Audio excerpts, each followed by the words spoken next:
திராவிட கோட்டையும் என்கிற இந்த சிறப்பு மாநாட்டை தலைமை வகித்து சிறப்பித்துக் கொண்டிருக்கிற தோழர் திங்கர் குமரன் அவர்களை, முன்னிலை வகித்து இந்நிகழ்வை சிறப்பித்துக் கொண்டிருக்கிற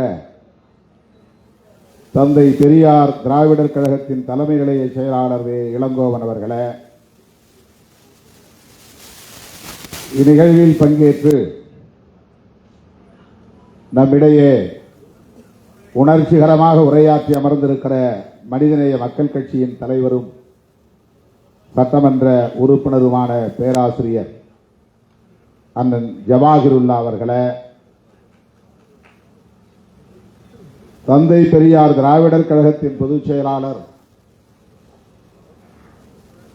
பெரியார் பெருந்தொண்டர் பெருமதிப்பிற்குரிய அண்ணன் கோவை கு ராமகிருஷ்ணன் அவர்களை, இந்நிகழ்வில் பங்கேற்று உரையாற்றி சிறப்பித்திருக்கிற, எப்போதும் பெரியார் கொள்கை வழியே பயணிப்பேன் என்கிற வகையில் உறுதியளிக்கக்கூடிய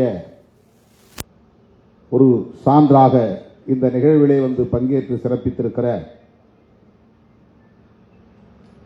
தமிழ்நாடு கொங்கு இளைஞர் பேரவையின் தலைவர் மதிப்பிற்குரிய அண்ணன் தனியரசு அவர்களை, இந்நிகழ்வில் பங்கேற்று இதனை சிறப்பித்திருக்கிற தோழமை கட்சிகளை சார்ந்த தலைவர் பெருமக்களை, விடுதலை சிறுத்தைகள் கட்சியின் பொதுச் செயலாளரும் சட்டமன்ற உறுப்பினருமான தோழர் சிந்தனை செல்வன் அவர்களை, இதனை ஒருங்கிணைத்திருக்கிற தம்பி தபேதிக மாநில மாணவர் அணி செயலாளர் வடக்கு மண்டல செயலாளர் அதர்மம் மனோஜ்குமார் அவர்களை, நன்றியுரை ஆற்றவிருக்கிற ஊடக செயலாளர் தோழர் ஜனா விஜய் அவர்களை, என்னுடன் வருகை தந்திருக்கிற விடுதலை சிறுத்தைகள் கட்சியின் முன்னணி பொறுப்பாளர்களை, அரங்கம் நிறைந்து காணப்படுகிற இந்நிகழ்வை சிறப்பித்துக் கொண்டிருக்கிற தந்தை பெரியாரின் கருத்தியல் வாரிசுகளே, என் உயிரின் உயிரான விடுதலை சிறுத்தைகளே, உங்கள் அனைவருக்கும் என்னுடைய பணிவார்ந்த வணக்கத்தை தெரிவித்துக் கொள்கிறேன்.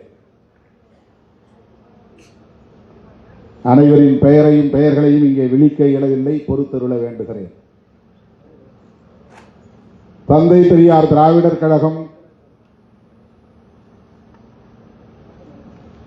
இந்த முக்கியத்துவம் வாய்ந்த சூழலில், சட்டப்பேரவை தேர்தல் நெருங்கிக் கொண்டிருக்கிற சூழலில், சனாதன சக்திகள் இந்த மண்ணை ஆக்கிரமிக்க துடித்துக் கொண்டிருக்கிற சூழலில், பெரியாரின் அரசியலை எந்த சக்தியாலும் வீழ்த்த முடியாது என்பதை உறுதிப்படுத்தும் நோக்கில் இந்த சிறப்பு மாநாட்டை ஒருங்கிணைத்திருக்கிறது. இதிலே பங்கேற்று உரையாற்றக்கூடிய ஒரு வாய்ப்பை எனக்கு வழங்கியமைக்காக அண்ணன் கோவை கு ராமகிருஷ்ணன் அவர்களுக்கு என்னுடைய நெஞ்சார்ந்த நன்றியை முதலில் உரித்தாக்குகிறேன். பெரியார் அகில இந்திய அளவில், ஏன் சொல்லப்போனால் அகில உலக அளவில் இன்றைக்கு மிக முக்கியமான ஒரு பேசுபடு பொருளாக விளங்குகிறார். அவர் எந்த அதிகாரத்திலும் இருந்ததில்லை. ஆட்சி அதிகார பீடத்தில் அமராமலேயே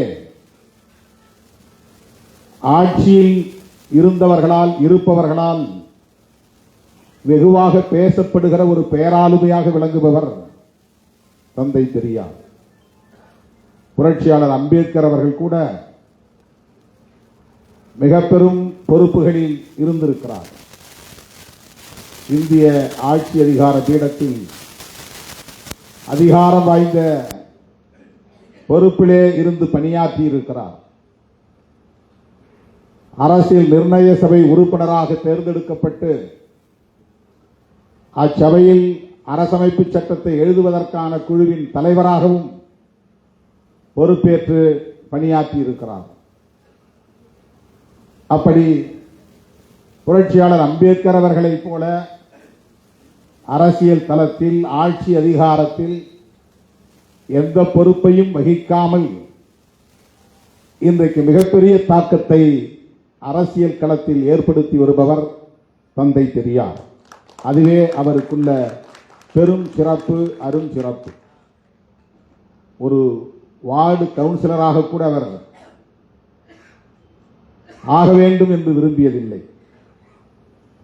தமிழ்நாட்டின் முதலமைச்சராக பொறுப்பேற்கக்கூடிய அளவுக்கான சூழலும் அவரை தேடி வந்தது. ஆனாலும் அதை விரும்பவில்லை. அப்படி அதிகார வேட்கை இல்லாத ஒருவர் பதவிக்காக பொது வாழ்க்கைக்கு வந்து ஆசை வார்த்தைகளை பேசி அரசியல் செய்ய வேண்டும் என்கிற நோக்கம் இல்லாத ஒருவர் சாதிய அமைப்பால் பஞ்சமர்களைப் போல எந்த இழிவையும்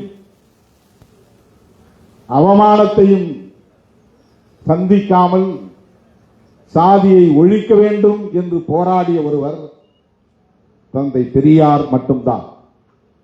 இது இந்திய அரசியலில் அவருக்குள்ள தனி சிறப்பு. அவர் செல்வந்தர் குடும்பத்தில் பிறந்தவர். ஓரளவுக்கு தகுதி, இந்து சமூக கட்டமைப்பிலே தகுதி உண்டு என்கிற ஒரு சாதிய அடையாளத்தோடு பிறந்தவர்.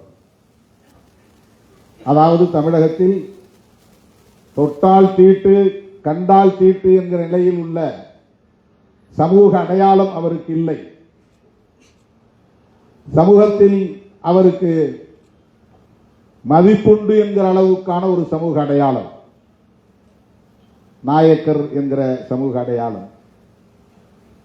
ஆகவே அவருக்கு எந்த இடத்திலும் கோவிலிலே நுழையக்கூடாது, குளத்திலே இறங்கக்கூடாது, செருப்பு அணியக்கூடாது என்கிற நெருக்கடிகள் இல்லை, கட்டுப்பாடுகள் இல்லை, அவமானங்கள் இல்லை, அவமதிப்புகள் இல்லை. அப்படிப்பட்ட ஒரு சமூக தகுதியுள்ள குடும்பத்தில் பிறந்தவர், பொருளாதார வசதி படைத்த குடும்பத்தில் பிறந்தவர், பல கோவில்களில் தர்மகர்த்தா பொறுப்பை வகித்த தந்தைக்கு மகனாக பிறந்தவர். இப்படிப்பட்ட சோசியல் ஸ்டேட்டஸ், சமூக தகுதி அவருக்கு உண்டு. அவர் விரும்பியிருந்தால் அந்த வாழ்வே சுகமானது என்று அப்படியே வாழ்ந்திருக்க முடியும். இன்னும் பொருளாதாரத்தை மேம்படுத்திக் கொள்வதற்கான தொழிலை, வணிகத்தை நாடி சென்றிருக்க முடியும். நிலகுலங்களும் அவருக்கு ஏராளம் இருந்தன. ஒரு நிலக்கிழார் குடும்பத்திலும் பிறந்தவர். அப்படிப்பட்ட ஒருவர்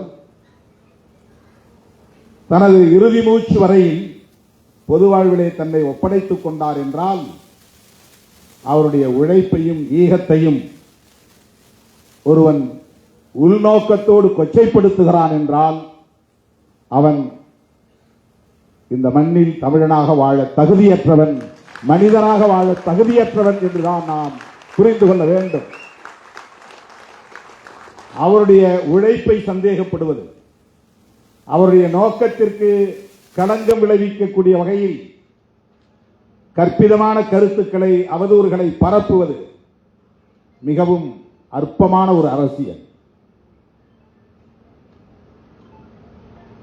பொது வாழ்க்கைக்கு வரக்கூடிய பலர் ஏன் 199.99 விழுக்காடு பதவி ஆசை, ஆட்சி அதிகாரத்தின் மீது வேட்கை, அதன் மூலம் கிடைக்கிற புகழ், அதை ஒட்டி தம் மீது படுகிற வெளிச்சம், இவற்றுக்காகத்தான் பொது வாழ்க்கைக்கு வருகிறார்கள் என்பதை யாரும் மறுத்துவிட முடியாது. அப்படி எண்ணியிருந்தால் காங்கிரசிலேயே அவர் நீடித்திருக்க முடியும். அப்படி அவர் ஆசைப்பட்டிருந்தால் காங்கிரசிலேயே நீடித்து தமிழ்நாட்டின் முதலமைச்சராக ஆகியிருக்க முடியும். அல்லது அகில இந்திய அளவில் அவர் மிக உயர்ந்த பதவிக்கும் போயிருக்க முடியும். ஆனால் காங்கிரஸ் கட்சியில் நிலவுகிற சனாதன தர்ம அடிப்படையிலான பாகுபாட்டை எதிர்த்து அதிலிருந்து வெளியேறியவர் தந்தை பெரியார். பதவி அவருக்கு முதன்மையானது இல்லை, புகழ் அவருக்கு நோக்கம் இல்லை. பிறப்பின் அடிப்படையில் உயர்வு தாழ்வை இங்கே நியாயப்படுத்தக்கூடிய வகையிலான அரசியல் இயக்கங்களும் இருக்கின்றனவா என்கிற நிலையில் அவர் அதிர்ச்சி அடைந்து காங்கிரசுக்குள் நிலவுகிற இந்த பாகுபாட்டை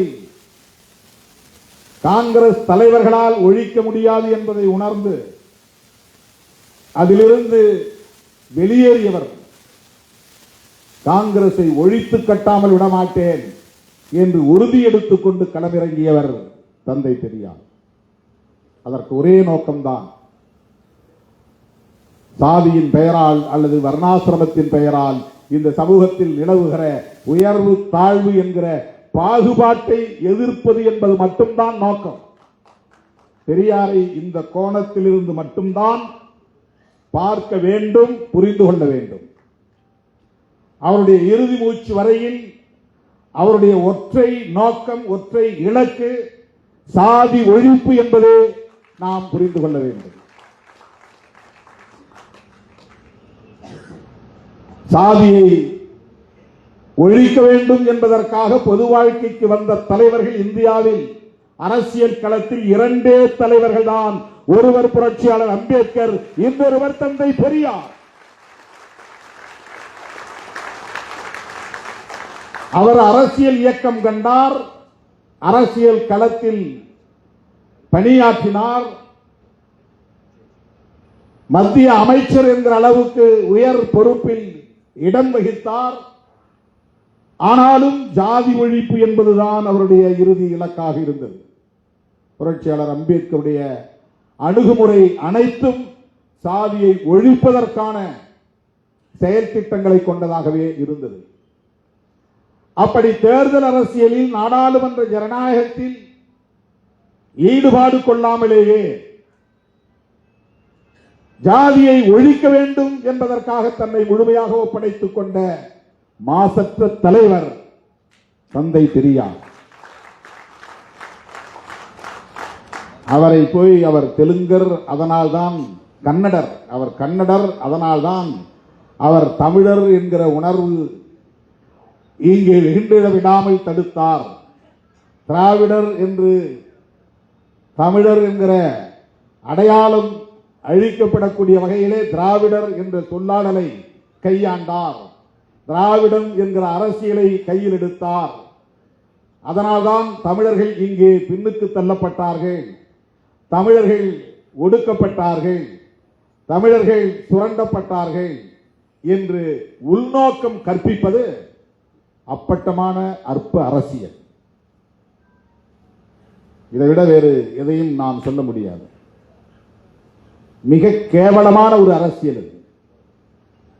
தந்தை பெரியாருடைய சிந்தனைகளை சந்தேகப்படுவது, அவருடைய நோக்கங்களுக்கு உள்நோக்கம் கற்பிப்பது, அவரை தெலுங்கர் என்றோ கன்னடர் என்றோ அடையாளப்படுத்துவது ஒன்று அரசியல் அறியாமையாக இருக்க வேண்டும், அல்லது அவர்கள் பார்ப்பனர்களின் கைக்கூலிகளாக இருக்க வேண்டும் என்பதை தவிர வேறு எந்த அடிப்படையும் இருக்க வாய்ப்பில்லை. அவருக்கு சாதியை ஒழிக்க வேண்டும் என்கிற தேவை எங்கிருந்து வந்தது? அம்பேத்கர் சொல்லுவதிலே ஒரு பொருள் இருக்கிறது, திருமாவளவன் சொல்லுவதிலே ஒரு பொருள் இருக்கிறது. தந்தை பெரியார் ஏன் சாதியை ஒழிக்க வேண்டும் என்று சொன்னார்?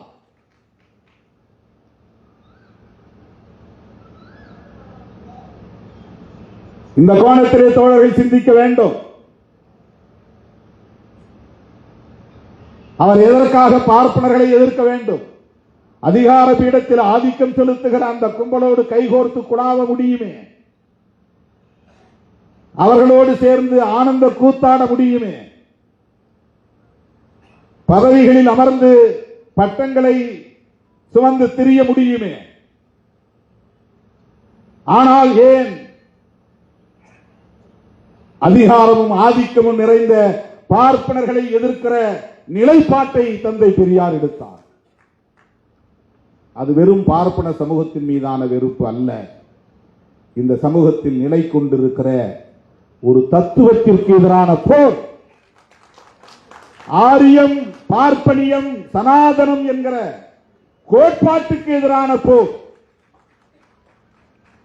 இந்த அடிப்படை அறிவில்லாதவர்கள் தான் தந்தை பெரியாரை அடையாள அரசியலுக்குள் ஆழ்த்த பார்க்கிறார்கள், வீழ்த்த பார்க்கிறார்கள். அவர் எந்த அடையாளத்துக்குள்ளும் தன்னை ஆட்படுத்திக் கொள்ளவில்லை. அடையாள அரசியல் அவருக்கு ஒருபோதும் உடன்பாடு இல்லை. தன்னை தமிழன் என்று சொல்லிக் கொள்வதோ அல்லது கன்னடன் என்று சொல்லிக் கொள்வதோ அல்லது திராவிடன் என்று சொல்லிக் கொள்வதோ அல்லது இந்து என்று சொல்லிக் கொள்வதோ அப்படிப்பட்ட இந்தியன் என்று சொல்லிக் கொள்வதிலோ அவருக்கு எந்த உடன்பாடும் கிடையாது. எல்லா வரம்புகளையும் கடந்த ஒரு மாமனிதர் தந்தை பெரியார். இந்த சில்லும்பிகளின் கற்பனைகளுக்கு ஆட்படாதவர் தந்தை பெரியார். உங்க கற்பனைக்கெல்லாம் அவர் பிடிபடவே மாட்டார். அவர் ஒரு உலகம் தழுவிய பார்வை கொண்டவர், தத்துவார்த்த அடிப்படையோடு சமூகத்தை அணுகியவர், கோட்பாட்டு அணுகுமுறைகளோடு செயல் திட்டங்களை வரையறுத்துக் கொண்டவர். எந்த நிலைப்பாட்டை எடுத்தாலும் அதில் சாதி ஒழிப்பு தான் அவரது இலக்கு. தமிழன் என்று பேசினாலும் மொழியால் தமிழன் என்கிற உணர்வல்ல, அதில் ஜாதி ஒழிப்பு இருந்தால், அந்த செயல் திட்டம் இருந்தால் அதை உயர்த்தி பிடித்தார். அவ்வளவுதான். நான் இந்த மொழிக்குரியவன் என்று ஒருபோதும் அவர் பெருமை பேசியதில்லை.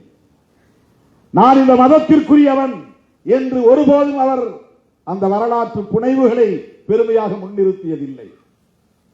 அவர் வெளிப்படையாகவே சொல்லுகிறார், எனக்கு மொழி அபிமானம் கிடையாது, எனக்கு இன அபிமானம் கிடையாது, எனக்கு தேச அபிமானமும் கிடையாது என்கிறார். இப்படி ஒரு தலைவர் 20ஆம் நூற்றாண்டிலே இந்தியாவில் தோன்றியது இவர் ஒருவர் மட்டும்தான்.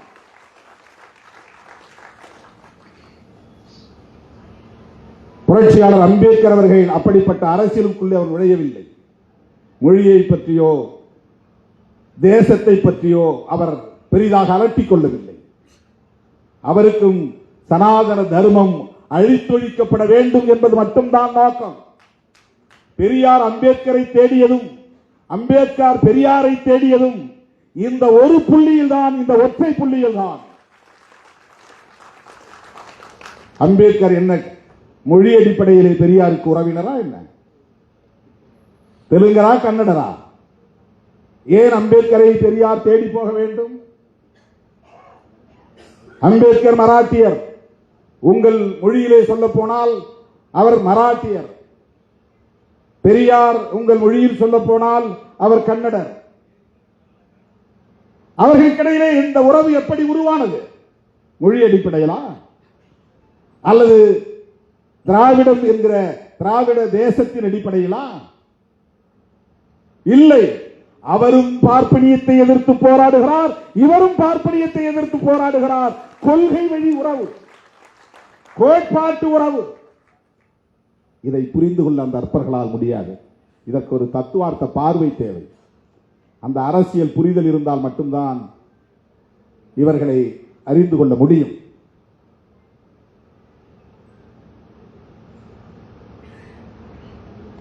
தந்தை பெரியார் திராவிடம் என்கிற ஒரு அரசியலை இங்கே முன்னிறுத்தியதற்கு காரணம் அவர் தமிழர் அல்லாதவர் என்று வியாக்கியானம் விளக்கம் சொல்லுகிறார்கள். திராவிடம் என்பது நிலப்பரப்பையும் குறிக்கும். திராவிடம் என்பது மொழி அடையாளத்தையும் குறிக்கும். ஆனால் இந்த அளவுகோலை தந்தை பெரியார் எடுத்துக் கொள்ளவில்லை. ஐக்கியமாக அமைப்புகளை ஒருங்கிணைப்பதற்கு சென்னை மாகாணத்தில் உள்ள அனைவரும் தமிழ், மலையாளம், தெலுங்கு, கன்னடம், ஒடியா போன்ற மொழிகளை பேசக்கூடியவர்கள், சென்னை மாகாண எல்லைக்குட்பட்டவர்கள், அதை அண்டை பகுதியில் உள்ள சில இந்த மொழிகளை பேசக்கூடிய மக்கள், இவர்களை திராவிடர்கள் என்று அவர் அடையாளப்படுத்தியது கூட வட இந்தியர்களின் ஆதிக்கத்தை எதிர்ப்பதற்கு இது பயன்படும் என்கிற அடிப்படையில் தானே தவிர மொழி அடிப்படையில் அல்ல. மொழி அடிப்படையில் அல்ல. அவர் ஒரே நேரத்தில் இரண்டு எதிரிகளை முன்னிறுத்துகிறார்.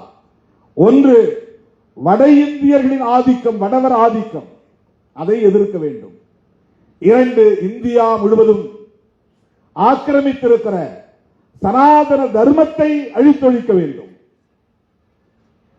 சனாதன தர்மத்தை அழிப்பதற்கு அவர் செயல் திட்டங்களை வரையறுக்கிற போது அதற்கு அடிப்படையான தத்துவம் என்ன, அதை பின்பற்றக்கூடியவர்கள் யார், அதை கட்டி காப்பாற்றக்கூடியவர்கள் யார், அதனால் பயன்பெறக்கூடியவர்கள் யார் என்று பார்க்கிற போது அதனால் பெரும் பயன் அடையக்கூடியவர்கள் ஆரியர்களும் பிராமணர்களும். ஆரியர்களும் பிராமணர்களும் ஒன்று என்று நாம் கருதுவோம். பிராமணர்கள் உள்ளடங்கிய ஆரிய இனம் என்பது பரந்தது. ஆரியர்கள் என்றால் பார்ப்பனர்களை மட்டும் குறிக்காது. பார்ப்பனர்களும் ஆரியர்கள், பார்ப்பனர் அல்லாத பனியாக்களும் ஆரியர்கள் என்றுதான் தங்களை அடையாளப்படுத்திக் கொள்கிறார்கள். இன்னும் சொல்ல போனால் இஸ்லாமியர்கள் கூட ஈரானில் இருந்து வந்தவர்கள் இன்றைக்கு பார்சி மதத்தை எங்கள் மதம் என்று சொல்லிக் கொள்ளக்கூடிய அந்த பெர்சியன்ஸ், அவர்களும் தங்களை ஆரியர்கள் என்றுதான் சொல்லிக் கொள்கிறார்கள். வைசியர்களும் கூட, சில வைசியர்கள், வட இந்தியாவை சார்ந்த வைசியர்களும் தங்களை ஆரியர்கள் என்றே சொல்லிக் கொள்கிறார்கள். ஜெர்மானிய நாட்டை சார்ந்த ஹிட்லரும் கூட ஆரியன் தான். ஜெர்மானிய நாட்டை சார்ந்தவர்களும் ஆரியர்கள் தான். ஆகவே ஆரியர்கள் என்பது ஒரு பரந்த ரேஷியல் குரூப். திராவிடியன் என்பது ஒரு ரேஸ், ஆரியன் என்பது ஒரு ரேஸ். இந்தியாவில் இரண்டு மனித இன வகை உள்ளன. திராவிடர்கள் என்றால் ஆரியர் அல்லாத அனைவரும் திராவிடர்கள் தான். ஆரியர்கள், பிராமணர்கள் உள்ளிட்ட ஆரியர்கள் அனைவரும் ஆரியன் ரேஸ். திராவிடர்களில் பல மொழி பேசக்கூடியவர்கள் இருக்கிறார்கள். அப்படி பார்த்தால் பிராமணர்களும் தமிழ் பேசக்கூடிய பிராமணர்கள் இங்கே உண்டு.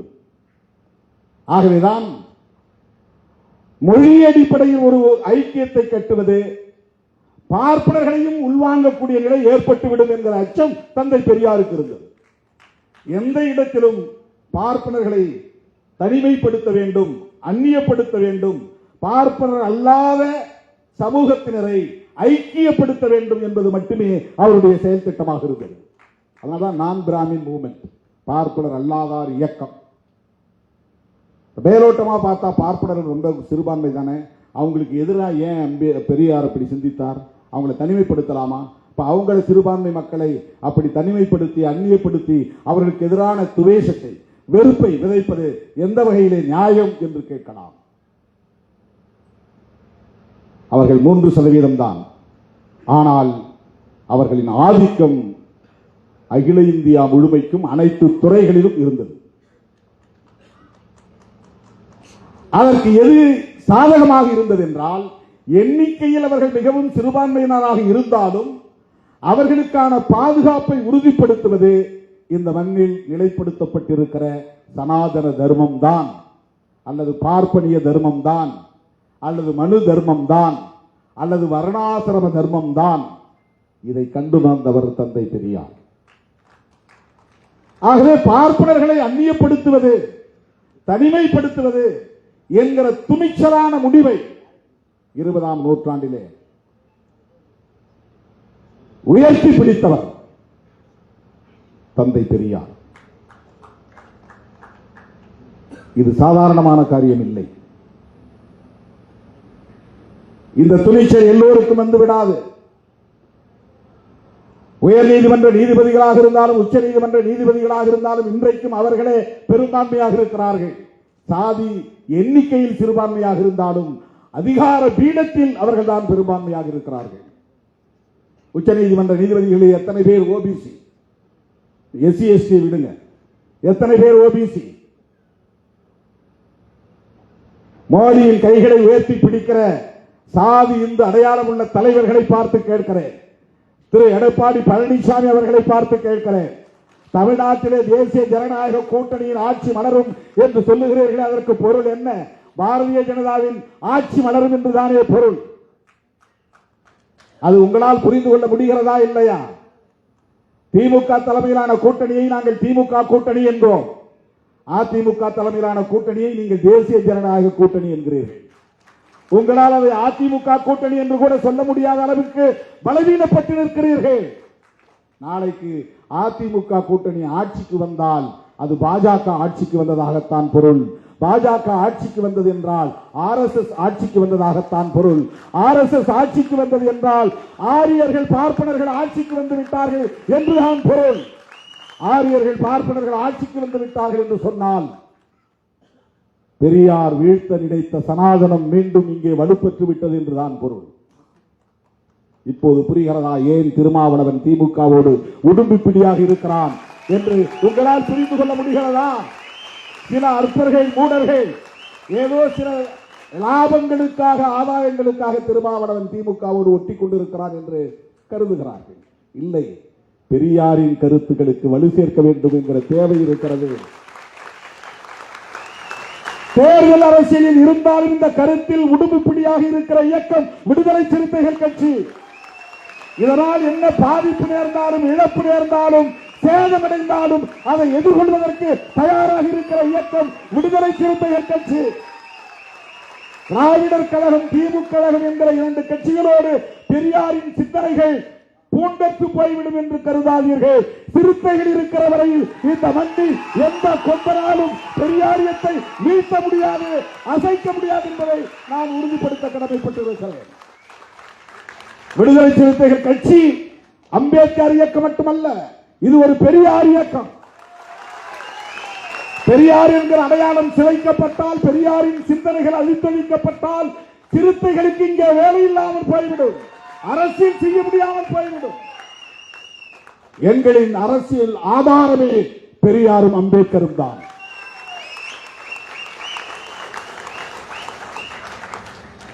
அந்த அரசியலுக்கு வேட்டு வைக்க பார்க்கிறார்கள். இது இன்றைக்கு நேற்றைக்கு நிகழ்ந்ததல்ல. பெரியார் வாழ்ந்த காலத்திலேயே பெரியாருக்கு நேருக்கு நேராகவே அவரை மிக கேவலமாக விமர்சித்திருக்கிறார்கள், எதிர்த்து அரசியல் செய்திருக்கிறார்கள். அவற்றை எல்லாம் ஒரு பொருட்டாகவே எடுத்துக்கொள்ளாதவர் தந்தை பெரியார். ஒரு சூத்திரன் பெரியார் மொழியில் சொன்னால், ஒரு OBC இன்றைய மொழியில் சொன்னால் அதர் பேக்வர்ட் கம்யூனிட்டி. கடலூரில் அவர் பேசிக் கொண்டிருந்த போதே மலத்தை எடுத்து அவர் மீது வீசினான்.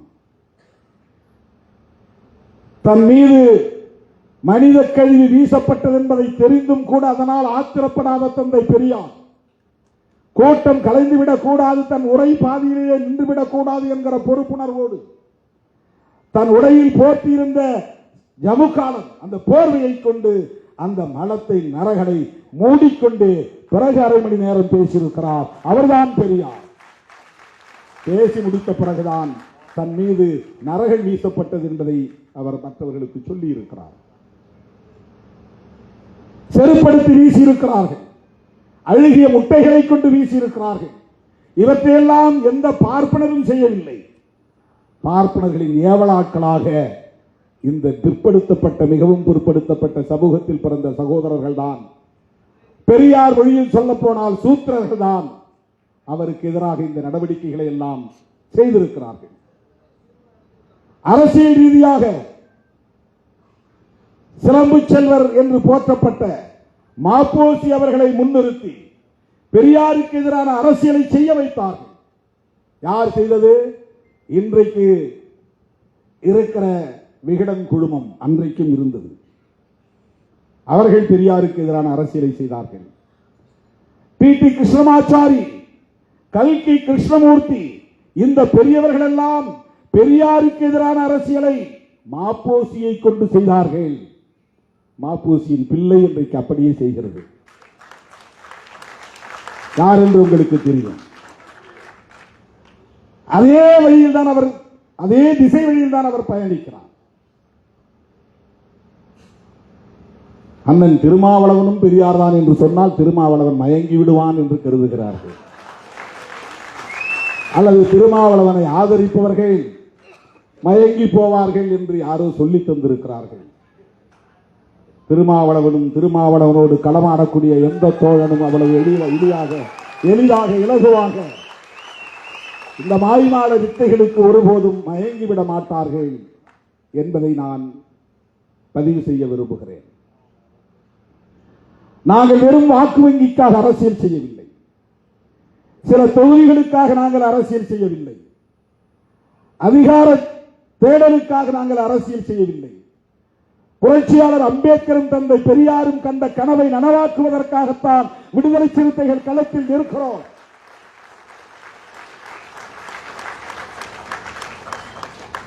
தேர்தல் நேரத்தில் கட்சியை கலைச்சிட்டு புதுசா பொறுப்பு போடக்கூடிய துணிச்சல் யாருக்காவது உண்டா?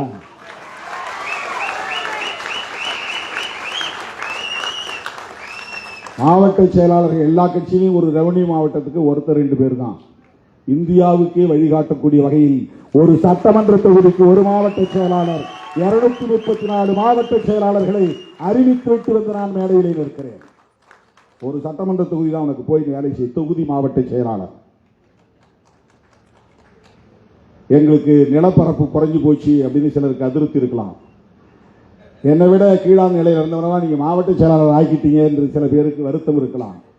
ஆனால் என்னை ஏற்றுக்கொண்ட தோழர்கள் ஒருபோதும் இதற்காக வெளியேற மாட்டார்கள், விலக மாட்டார்கள்.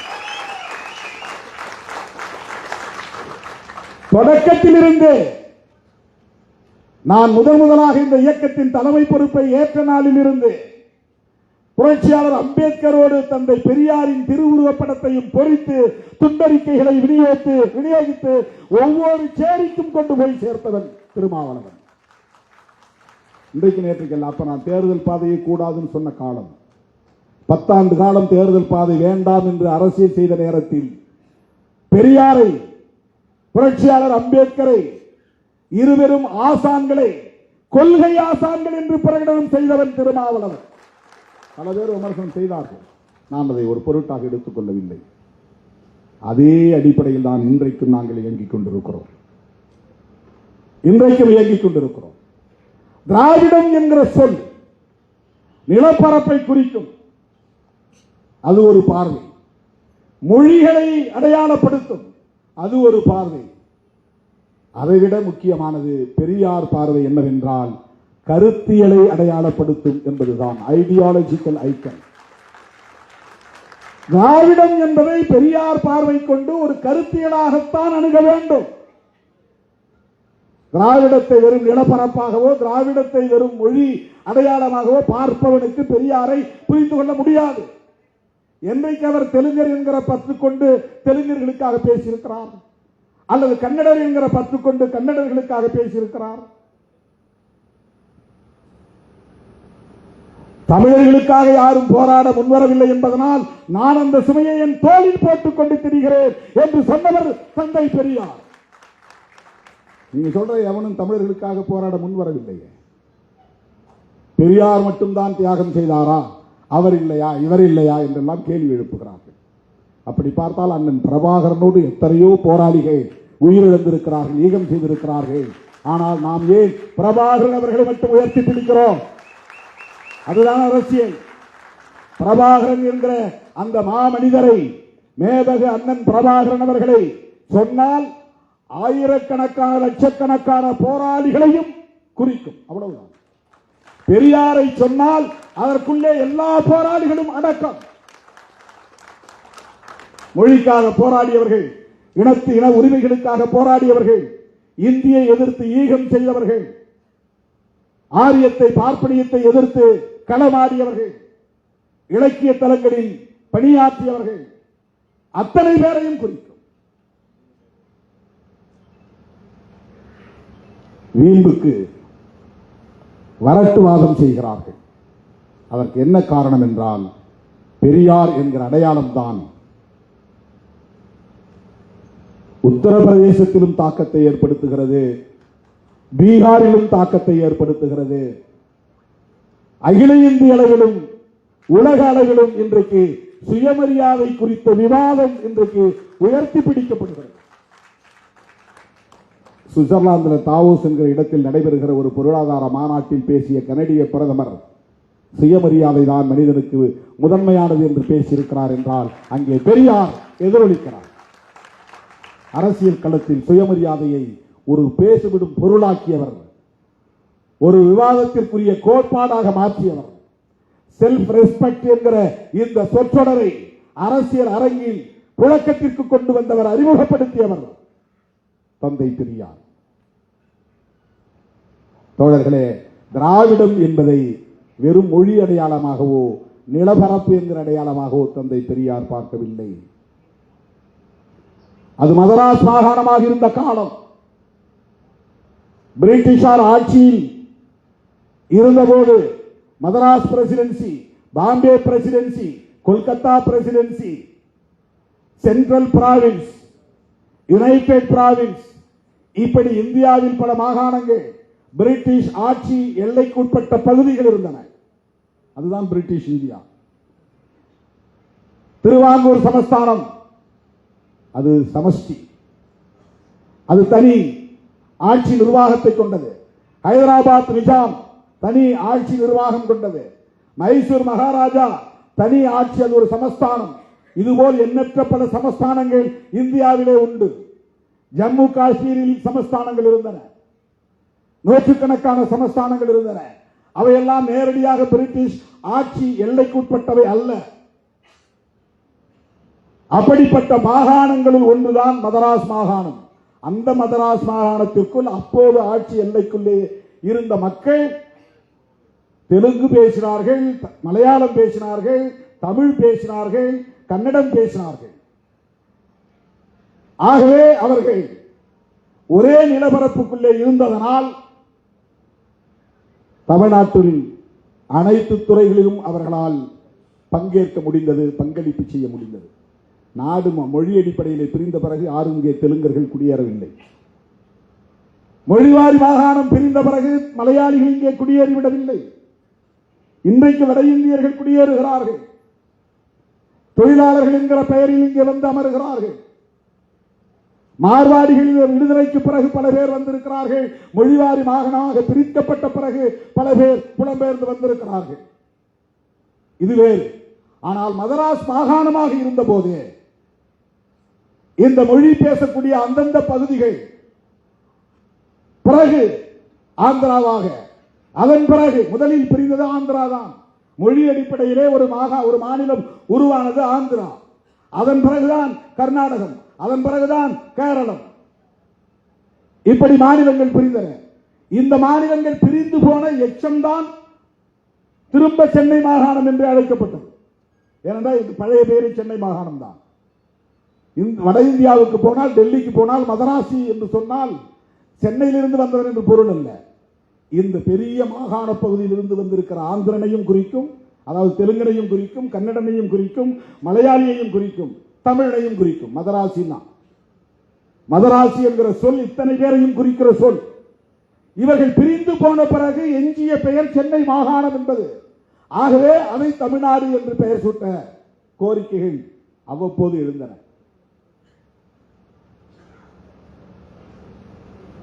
அண்ணா ஆட்சியில் இருந்த காலத்தில் அதிகாரபூர்வமாக, சட்டப்பூர்வமாக தமிழ்நாடு என்று இதற்கு பெயர் சூட்டப்பட்டது. இது வரலாறு.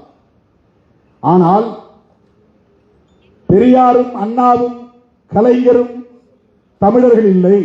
அதனால்தான் இவர்கள் திராவிடர்கள் என்று தங்களை அடையாளப்படுத்திக் கொண்டார்கள். அதனால்தான் இவர்கள் திராவிடம் என்கிற அரசியலை உயர்த்தி பிடித்தார்கள். அண்ணாவையும் இவர்கள் விட்டு வைக்கவில்லை.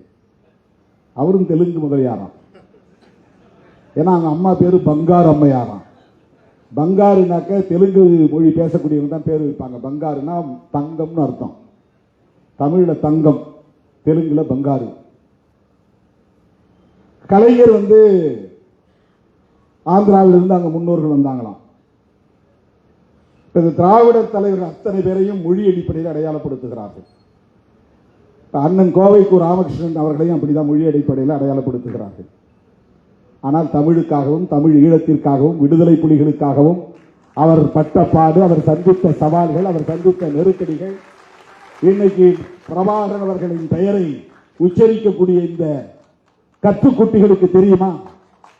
காட்டு கூச்சலிடும் கற்றுக்குட்டிகளுக்கு கோவைக்கு ராமகிருஷ்ணன் அவர்களின் தியாகம் என்னவென்று தெரியுமா? விடுதலை புலிகள் தோழமை கழகம் என்ற ஒரு இயக்கத்தை ஆரம்பித்த போது இவர்கள் எல்லாம் எங்கிருந்தார்கள் என்று யாருக்கும் தெரியாது. எங்கோ டூயட் பாடிக்கொண்டிருந்தார்கள், எங்கோ ஷூட்டிங் நடத்தி கொண்டிருந்தார்கள். விடுதலை புலிகள் தோழமை கழகம். அப்பதான் நான் அவரை சந்திச்சேன். முதல்ல அண்ணன் வைகோ வீட்டில் தான் சந்திச்சேன். கோவைக்கு ராமகிருஷ்ணன் இவ்வளவு உயரம் இருந்தால் இவ்வளவு நெடு வளர்ந்துருக்கிறாரு. நான் ஸ்டூடெண்டா போயிருந்தப்பா கையை பிடிச்சி ஒரு வெளியே வரும்போது கையை பிடிச்சி வணக்கம் சொல்லிட்டு, நான் அது மாதிரி சட்டக்கல்லூரி மாணவன் அண்ணன் வைகோவை பார்க்கறதுக்காக ஒரு நிகழ்ச்சிக்கு தேதி வாங்குறதுக்காக வந்திருக்கிறேன் அப்படின்னு சொன்னேன். சரி போய் பாருங்கன்னு சொல்லிட்டு போனார். அந்த சந்திப்புன்னு எனக்கு நினைவு இருக்கிறது. 1987 அவர் வந்து அந்த எம்பி தொகுதியில் தேர்தலில் போட்டியிடும் போது விடுதலை புலிகள் தோழமை கழகம் சார்பில் 2-3 வண்டியில அந்த விடுதலை புலிகள் உடுப்போட, எப்படி புலிகள் அங்கே உடுப்பு உடுத்திருக்கிறாங்களோ அதே மாதிரி மிலிட்டரி உடை, அந்த உடையோட வந்து அவருக்கு தேர்தல் பணி செய்தார்கள். நான் அங்கே இருந்தேன். இப்போ அந்த வைகோ எம்பி தேர்தலில் போட்டியிட்டப்போ, லோக்சபா தேர்தலில், அந்த நாட்களில் இவர் சந்தித்த நெருக்கடிகள் இவர்கள் யாராவது சந்தித்ததுண்டா? இன்னைக்கு யாராவது சோசியல் மீடியாவில் எவனோ பேசலாம்.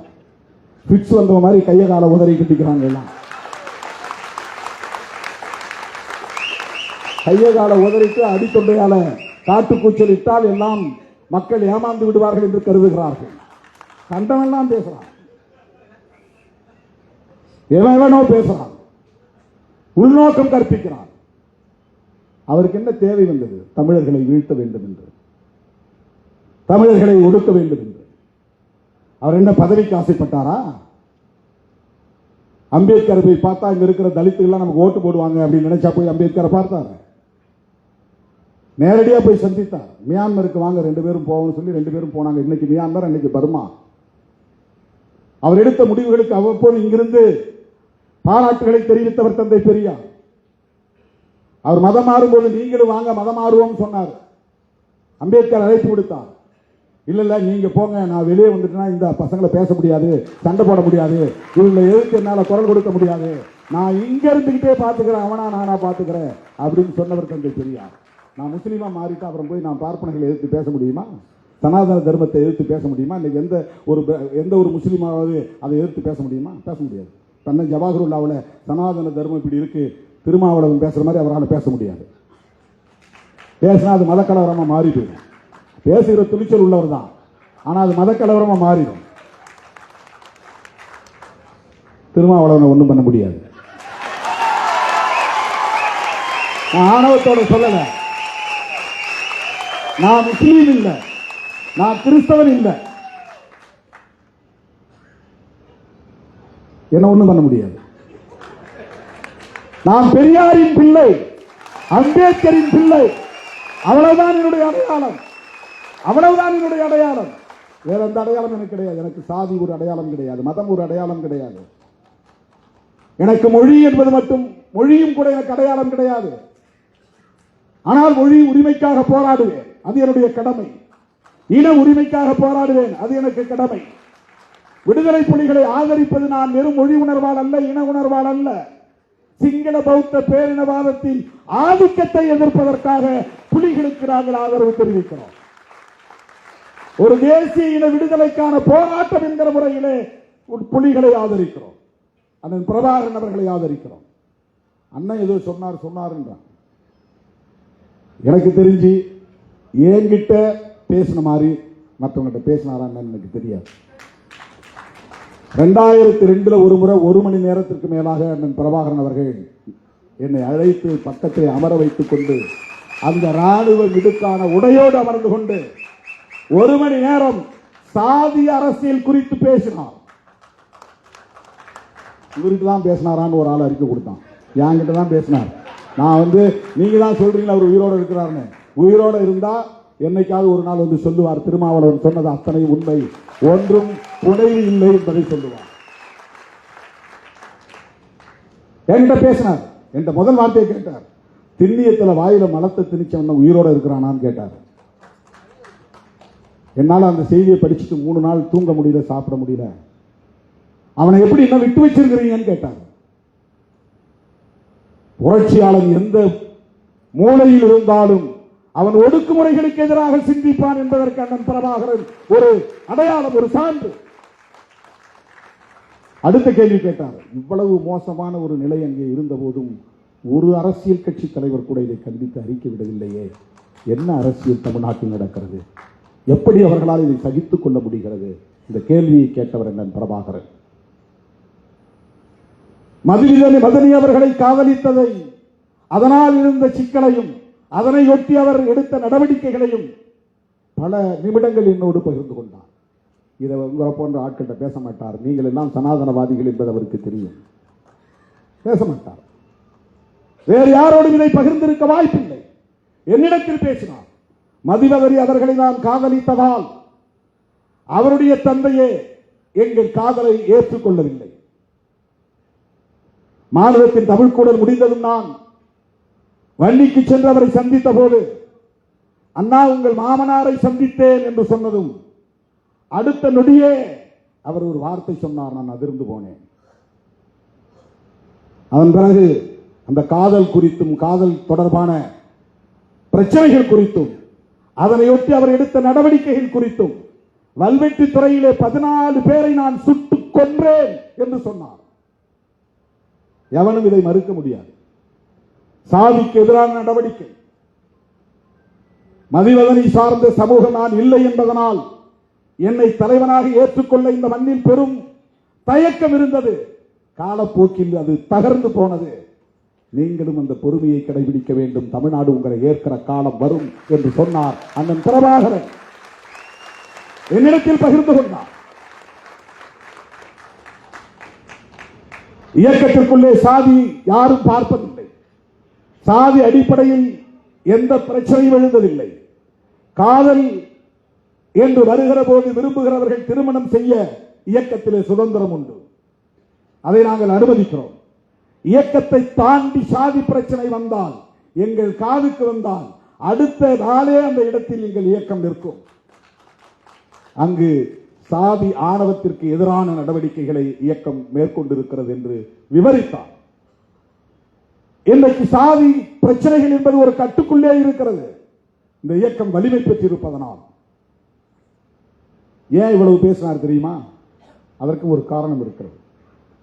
மாநிலத்தின் தமிழ்க்கூடல் மாநாட்டிலே நான் பேசுகிற போது தமிழ்நாட்டிலிருந்து 5 பேர் போனோம். 5 பேரில் ஒரே ஒரு அரசியல் களப்பணியாளர் என்கிற முறையில் அழைக்கப்பட்டவன் நான் தான். கவிஞர் இன்குலாப், எழுத்தாளர் ஜெயபிரகாசம், அவரும் ஒரு கவிஞர் எழுத்தாளர். இயக்குனர் புகழேந்தி தங்கராஜ், திரைப்படத்துறையை சார்ந்தவர். ஓவியர் மருது, அவர் ஒரு கலைஞர். அரசியல் தளத்தில் யாரை அழைப்பது என்று தெரியவில்லை என்று புதுவை ரத்தினதுரை அவர்கள் போய் அண்ணனிடத்திலே சொன்னபோது ஒரு சீட்டிலே எழுதி கொடுத்தாராம். அவரே சொன்னது, புதுவை ரத்தினதுரையே சொன்னது.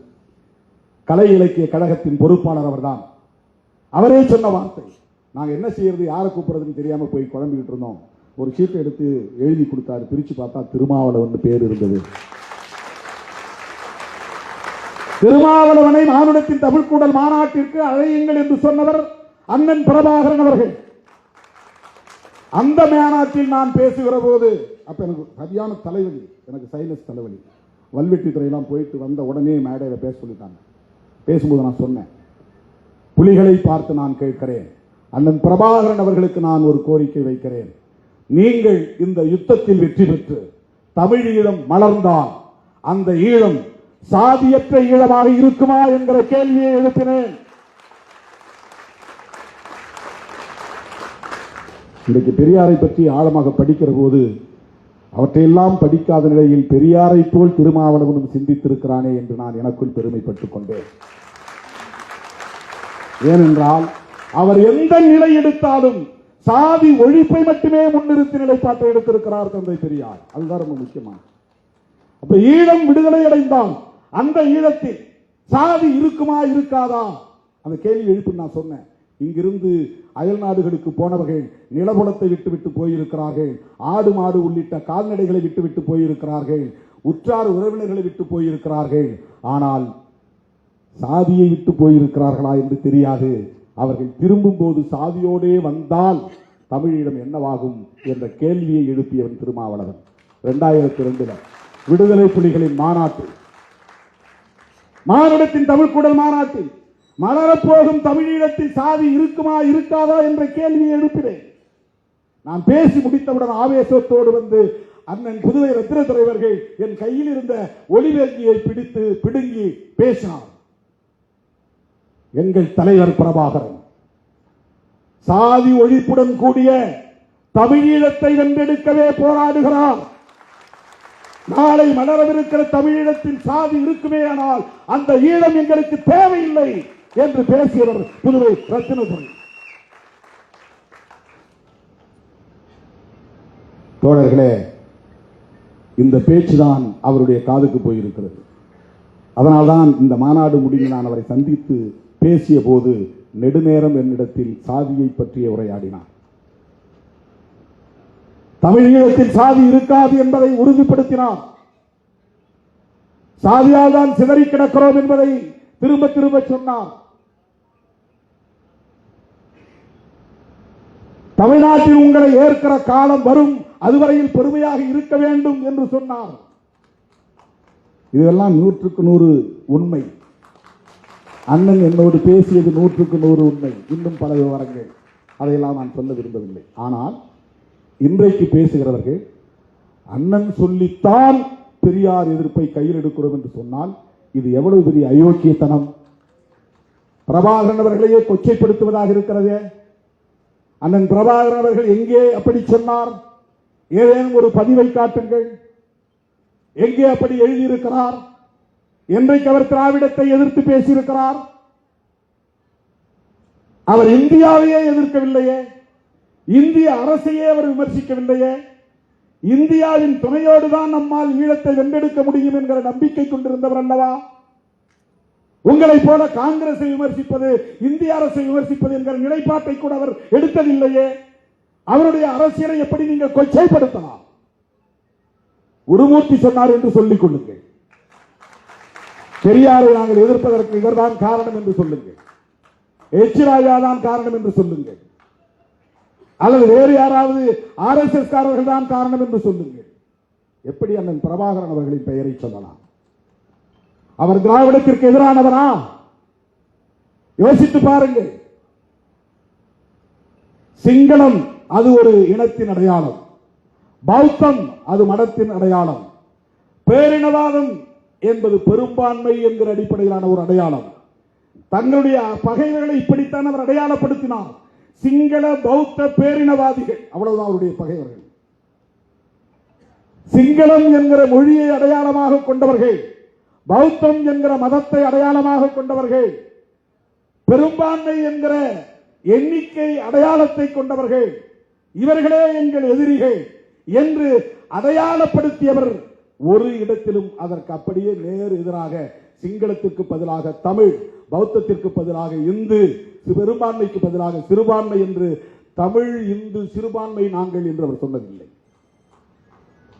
அவருடைய உரையிலோ எழுத்திலோ அல்லது அவருடைய செயல் திட்டங்களிலோ தமிழர் என்ற அடையாளத்தை தவிர இந்து என்கிற சொல்லை அவர் எங்கும் கையாண்டதில்லை. இந்து என்கிற சொல்லை கையாளாதவர், அப்படி ஒரு அடையாளத்தை ஏற்க விரும்பாதவர், அதன் அடிப்படையில் இந்தியாவில் இருக்கிற இந்து மதவாதிகளின் ஆதரவை விரும்பாதவர், அந்த அடிப்படையில் பிஜேபி RSS போன்றவர்களின் தயவை நாடாதவர் எப்படி உங்கள்கிட்ட போய் இப்படி சொல்லியிருப்பார் திராவிடம் நமக்கு எதிரானது என்று? என்ன அரசியல்? யாரை கொச்சைப்படுத்துகிறீர்கள்? உங்கள் பிழைப்புவாதத்திற்காக யாரை வேண்டுமானாலும் பயன்படுத்திக் கொள்ளுங்கள். அண்ணன் பிரபாகரனை எப்படி தவறாக பயன்படுத்துவதை நாங்கள் வேடிக்கை பார்க்க முடியாது. பிரபாகரன் ஒட்டுமொத்த தமிழகத்திற்குமானவர், எல்லோருக்குமானவர். 1983 இருந்து 2009 வரையில் மாணவ பருவத்திலிருந்து இந்த இயக்கத்தின் தலைவனாக வந்த காலத்து வரையில் ஈழப் பிரச்சனையில் ஈடுபாடு கொண்டவன் திருமாவளவன், களமாடியவன் திருமாவளவன், பல போராட்டங்களில் பங்கேற்றவன் திருமாவளவன். நீங்கள்லாம் 2009 பின்னால வந்த கற்றுக்குட்டிகள். உங்களுக்கு என்ன தெரியும்? என்ன அரசியல் தெரியும்? ஈழம் குறித்து உங்களுக்கு என்ன தெரியும்? ஈழ விடுதலையை பற்றி உங்களுக்கு என்ன தெரியும்? நீங்கள் பேசுவது தமிழ் தேசியமா? எது தமிழ் தேசியம்? தமிழ் தேசியம் என்றால் என்ன? வெறும் மொழி உணர்வா? வெறும் இன உணர்வா? வெறும் நிலப்பரப்பு பாதுகாப்பா? தமிழ் தேசியத்தின் உண்மையான எதிரி என்பது வெளிப்படையாக சொல்ல விரும்புகிறேன். கருத்தியல் புரிதலுக்காக சொல்ல விரும்புகிறேன். தமிழ் தேசியத்தின் எதிரியை இந்திய தேசியமாகத்தான் இருக்க முடியும். தெலுங்கு தேசியமோ மலையாள தேசியமோ இருக்க முடியாது. இந்திய தேசியத்தை எதிர்க்கிற அரசியல் தான் தமிழ் தேசிய அரசியல். ஏனென்றால் இந்திய தேசியம் என்பது மொழி வழி அடிப்படையிலான தேசியத்தை ஒருபோதும் ஏற்காது. மொழி வழி அடிப்படையில் மாநிலங்கள் பிரிப்பதை கூட ஒத்துக்கொள்ளாது. அப்படி பிரிவது பிராந்தியவாதத்தை வளர்க்கும் என்று நம்பக்கூடியவர்கள், பிரிவினைவாதத்தை வளர்க்கும் என்று நம்பக்கூடியவர்கள், மத அடிப்படையில் இந்தியாவை ஒரே தேசமாக ஆக்க வேண்டும் என்பதுதான் RSS திட்டம். காங்கிரஸ் பேசிய இந்திய தேசத்திற்கும் பிஜேபி பேசுகிற இந்திய தேசத்திற்கும் ஒரு வேறுபாடு உண்டு. காங்கிரஸ் வெறும் நாட்டின் அடையாளத்தை அடிப்படையாக கொண்டது. நாம் அனைவரும் இந்திய தேசவாதிகள், அதனால் இந்தியர்கள். இதுதான் காங்கிரஸ் வைத்த தேசியவாதம். நீ தமிழ் பேசினாலும் சரி, மலையாளம் பேசினாலும் சரி, மராத்தி பேசினாலும் சரி, குஜராத்தி பேசினாலும் சரி, நீயும் இந்தியன் நானும் இந்தியன், வெள்ளையடை வெளியேற்ற போராடுவோம் வாருங்கள். இது காங்கிரஸ் முன்வைத்த தேசியவாதம். பிஜேபி முன்வைக்கிற தேசியவாதம் அப்படி அல்ல.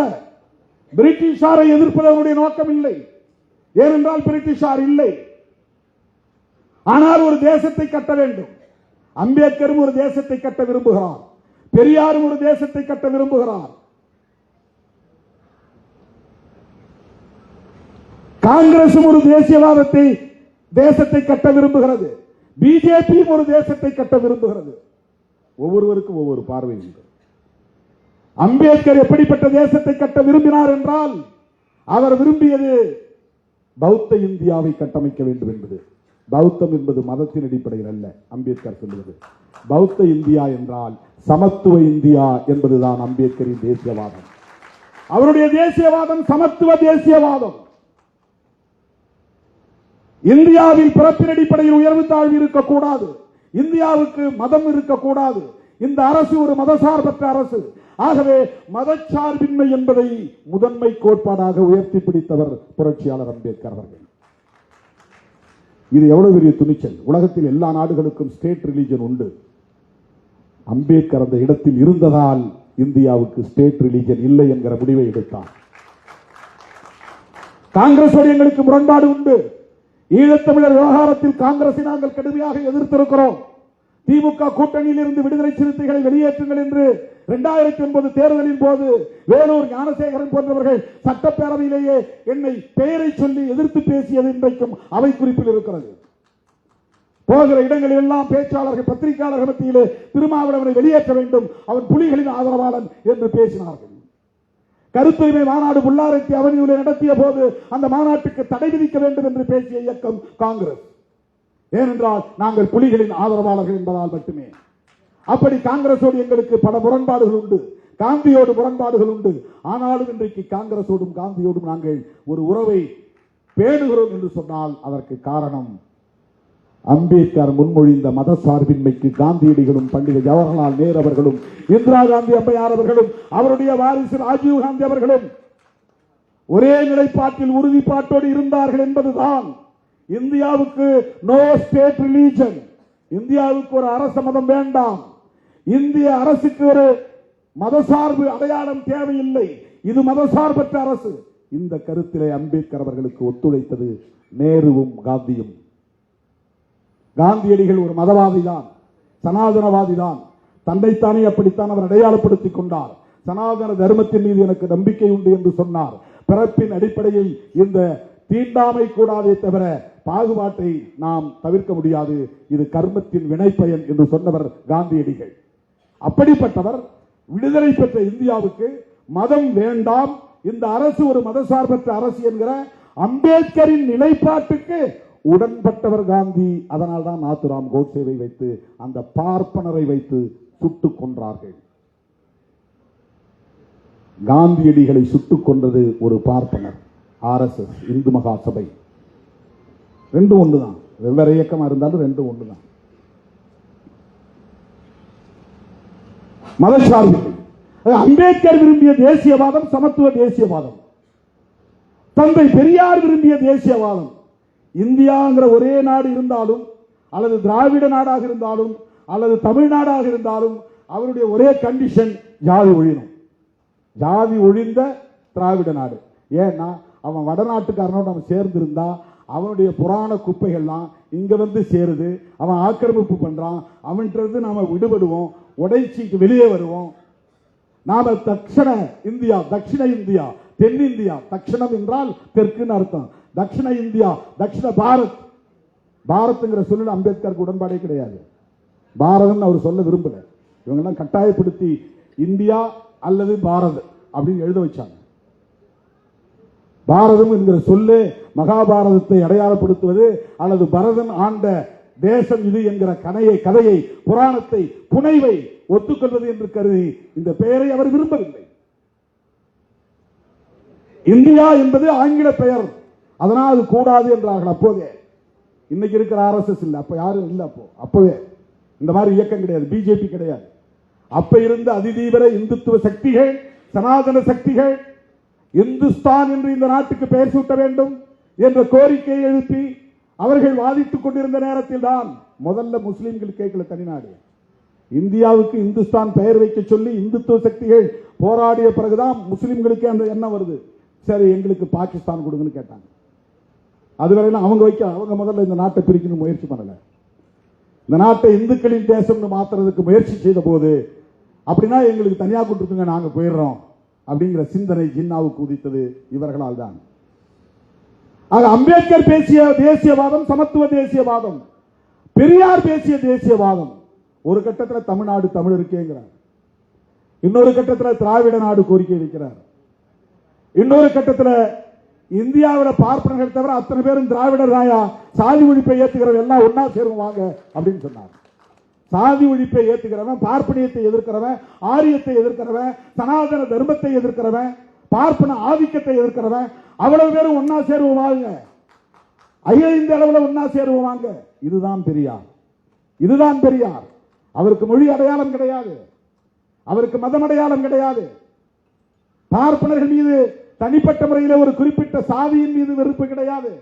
அவர்களின் ஆதிக்கத்தை எதிர்க்க வேண்டும். ராஜாஜி முதலமைச்சராக இருந்த போது மொத்தமே 8 அமைச்சர் தான், பேரவைத் தலைவர், அப்புறம் மேலவைத் தலைவர், இந்த மாதிரி மொத்தம் 10 பேர். அந்த 10 பேர்ல 6 பேர் பார்ப்பனர்கள். அமைச்சரவையில் 6 பேர் பார்ப்பனர்கள். அந்த அளவுக்கு ஆதிக்கம் இருந்தது. எந்த துறையை எடுத்துக்கொண்டாலும் பார்ப்பனர்கள். நீதித்துறையாக இருந்தாலும், நிர்வாகத்துறையாக இருந்தாலும், பத்திரிகை துறையாக இருந்தாலும், அத்தனை துறைகளிலும் பார்ப்பனர்களின் ஆதிக்கமே கொட்டமடித்தது.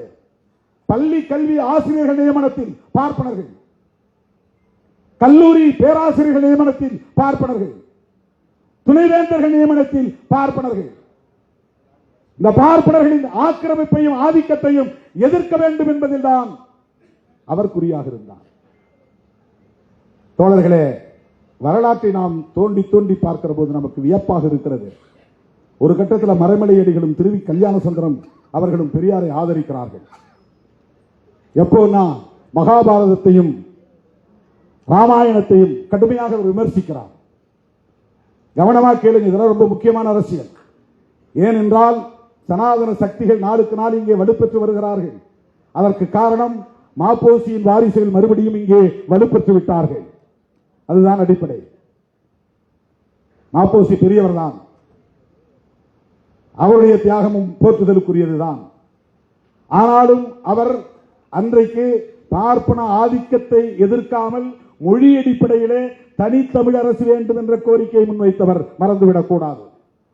அவருக்கு இந்துத்துவ எதிர்ப்போ, பார்ப்பன ஆதிக்க எதிர்ப்போ அல்லது பார்ப்பனிய கோட்பாட்டு எதிர்ப்போ அவருக்கு இல்லை. இதுதான் பெரியார் மாறுபடுகிறார், இதெல்லாம் அவர் வேறுபடுகிறார். பெரியார் ராமாயணத்தை எதிர்த்த போது, பெரியார் மகாபாரதத்தை எதிர்த்த போது ஆதரித்த மறைமலையடிகள், திருவி கல்யாண சுந்தரம் போன்றவர்கள் தன்னை ஆதரிக்கிறார்கள் என்று இவரும் மகிழ்ச்சியில் இருந்தார். அதன் பிறகு அவருக்கு புரிஞ்சிட்டு எப்படின்னா, சைவம் ஒரு கட்டத்தில் மகாபாரதத்தையும் ராமாயணத்தையும் எதிர்க்கிற முயற்சி எடுத்தது. இவர்கள் தங்களை சைவர்களாக உணர்ந்து கொண்டு சைவ இலக்கியங்களுக்கு வலு தேடுவதற்காக நம்முடைய இந்த எதிர்ப்பை அவர்கள் ஆதரிக்கிறார்கள் அப்படின்னு புரிந்து கொண்டு சைவ இலக்கியங்களை விமர்சிக்க தொடங்கினார். தேவாரம், இந்த பன்னிரு திருமுறை, ஆழ்வார்களுடைய பாசுரங்கள், இவற்றையெல்லாம் கடுமையாக விமர்சிக்க தொடங்கினார். உடனே மறைமலையடிகளும் திருவிக்காவும் பின்வாங்கிக் கொண்டார்கள். பெரியாரை விமர்சிக்க தொடங்கிட்டாங்க. இந்த அரசியலை புரிஞ்சுங்க. பெரியார் எப்படி செயல்பட்டார் என்பதற்கு இது ஒரு சான்று.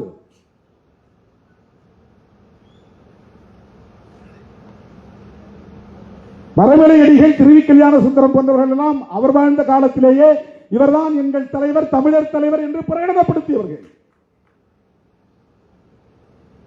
அந்த காலத்தில் மிகப்பெரிய ஆளுமைகளாக இலக்கிய தலங்களிலும் அரசியல் தலங்களிலும் சமூக பண்பாட்டு தலங்களிலும் விளங்கியவர்கள்.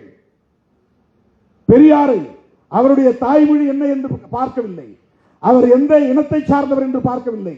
எங்களுக்கான தலைவர், தமிழர் தலைவர் என்று சொன்னவர்கள் அவர்கள். அவர்களால் தமிழர் தலைவர் என்று போற்றப்பட்ட பெருமைக்குரியவர். ஆனா அவங்களும் எப்படி சிந்திக்கிறாங்க அப்படின்னு பார்க்கிற போது அவங்க சாதி ஒழிப்புக்கு தயாரா இல்லைன்னா வேணாம் போங்க. இந்து மத சனாதன தர்மத்தை எதிர்த்து போராடுவதற்கு தயார் இல்லை என்றால் எவனும் தேவையில்லை. நான் ஒரு ஆளே நின்று போராடுவோம் போங்க. இந்த துணிச்சல் அவருக்கு இருந்தது. வெறும் 10 பேரை வச்சுக்கிட்டு, 8 பேரை வச்சுக்கிட்டு, 6 பேரை வச்சுக்கிட்டு தொடர் போராட்டங்களை நடத்தியவர் தந்தை பெரியார். கூட்டம் வேணும்னு யாரும் அவர் கவலைப்பட்டது கிடையாது. செய்தி ஆகணும், பத்திரிகைகளை பெருசா வரணும், டிவி டிபேட்ல வரணும் அவர் ஆசைப்பட்டது கிடையாது. அதில் அவர் இன்பம் அடைந்தது இல்லை. எவன் தன்னை ஏற்றுக்கொண்டான், எவன் தன்னை அங்கீகரித்திருக்கிறான் என்பதை பற்றி கவலைப்படாத ஒரு ஆளுமை. யார் விமர்சிக்கிறான், யார் நம்மை அவதூறு பரப்புகிறான் என்பதை பொருட்படுத்தாத ஒரு ஆளுமை. இதெல்லாம் மிக மிக மிக மிக அபூர்வம். இப்படிப்பட்ட ஒரு தலைமை தோன்றுவது, இப்படிப்பட்ட ஒரு ஆளுமை தோன்றுவது மிக மிக அபூர்வம். அரிதிலும் அரிது. அவருடைய சிந்தனைக்கு, அவருடைய முயற்சிக்கு, அவருடைய உழைப்புக்கு, அவருடைய தியாகத்திற்கு இன்றைக்கு களங்கம் கற்பிக்க முயற்சிக்கிறார்கள். தோழர்களே, பெரியார் கண்ட தேசியவாதம் சுயமரியாதை தேசியவாதம். அப்படிதான் அதை நம்ம அடையாளம் காரணம். அவர் இந்தியா ஒரு சுயமரியாதை உள்ள இந்தியாவாக, சுயமரியாதைன்னா சமூக நீதி, சமூக நீதினா சமத்துவம், அவ்வளவுதான். பெரியாரும் அம்பேத்கரும் கனவு கண்ட இந்தியா சமத்துவ இந்தியா. அவர்கள் முன்மொழிந்த தேசியவாதம் சமத்துவ தேசியவாதம், அவ்வளவுதான். மொழி உணர்வு அடிப்படையில், இன உணர்வு அடிப்படையில் அவர் நாங்க தமிழர் அப்படின்லாம் அவர் பராக்கிரமத்தை காட்டவில்லை. அப்படி யாருக்கு அவருக்கு நாடகம் ஆட வேண்டும்ங்கிற தேவையில்லை. யாரையும் ஏமாற்ற வேண்டும் என்கிற அவசியம் அவருக்கு இல்லை. சராசரி அரசியல் கட்சிகளை சொல்லணும்னா நீங்க அப்படி சொல்லலாம். இப்ப அண்ணா ஒரு அரசியல் கட்சி நடத்தினார், கலைஞர் ஒரு அரசியல் கட்சி நடத்தினார். அவர்கள் பேசுறதுல ஒரு உள்நோக்கம் இருக்குன்னு நீங்க முயற்சித்தால் கூட பெரியாரை எப்படி நீங்கள் எப்படி உள்நோக்கம் கற்பிக்க முடியும்? எதற்காக அவர் வேஷமிட வேண்டும்? எதற்காக இங்கே மக்களை அவர் தமிழர்களை ஏமாற்ற வேண்டும்? என்ன தேவை இருந்தது?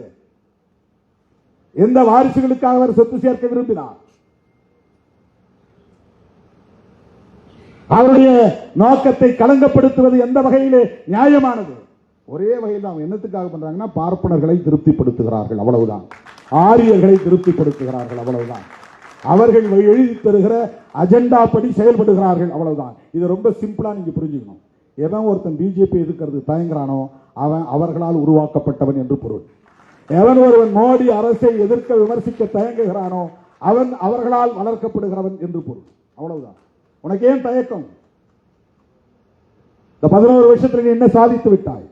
இந்த 4.5 ஆண்டு கால திமுக அரசை விமர்சிக்கிற மோடி அவர்களை பார்த்து நான் கேட்கிறேன், இந்த 11 ஆண்டு கால ஆட்சியில் நீங்கள் என்ன சாதித்து கிழித்திருக்கிறீர்கள்? சொல்லுங்க. விலைவாசி உயர்வு இன்றைக்கு தங்கம் 1 கிராம் எவ்வளவு? ஒரு சவரன் 1.25 லட்சம். எதனால் ஏற்பட்டது?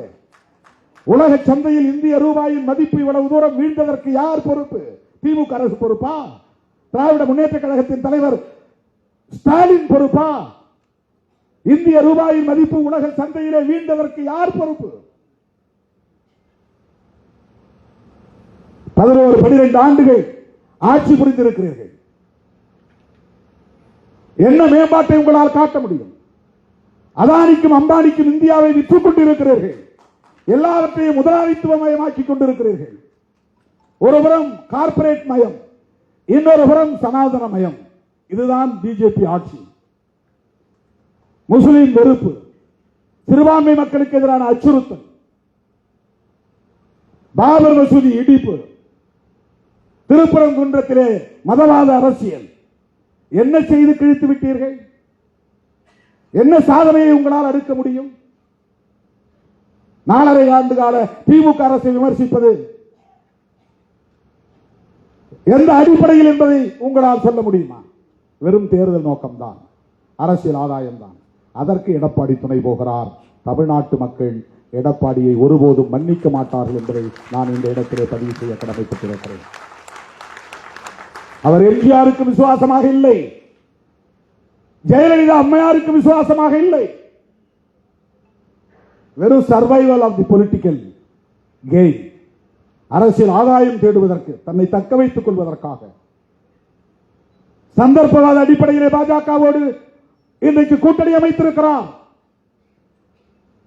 பாரதிய ஜனதாவோடு எந்த காலத்திலும் அதிமுக கூட்டணி வைத்துக் கொள்ளாது என்று சொன்னவர் தானே ஜெயலலிதா அம்மையார்.